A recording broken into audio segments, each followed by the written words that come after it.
your hopes for the EU energy package?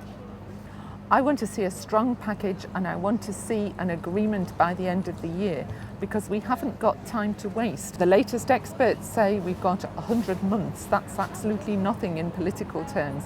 So I'm wanting a strong agreement, but I want it quickly. And what is Europe doing to keep global warming below 2 degrees?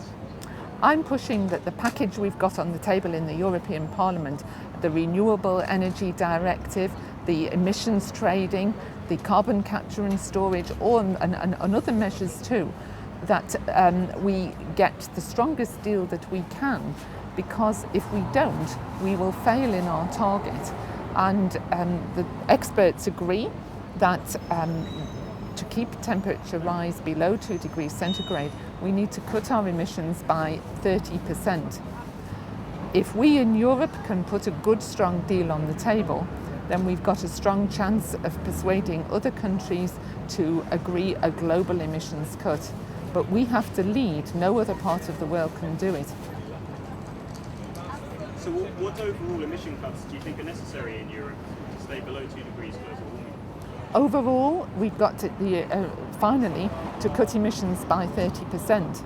And the strategy is to achieve at least 20% in the package that we're doing by the end of this year, in order that we can lead the negotiations. And we have to have it done quickly, because we need to be able to go into the negotiations in Poznan and say, we're not just talking hot air, we've actually passed this legislation, we're going to do this. Do what we do, not just what we're saying. And if we do have something that's on the table, then we have a meaningful attempt, a meaningful way of going forward in the global negotiations.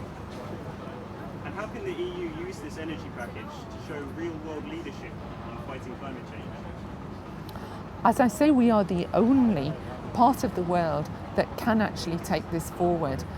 500 million people in the EU, that's a real clout. It's twice as many people as in the US.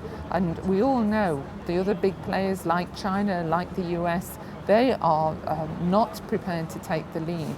It requires Europe to come forward and say, we are doing this now, you follow what we are doing. So what measures will you be pushing to make the energy package as strong as possible?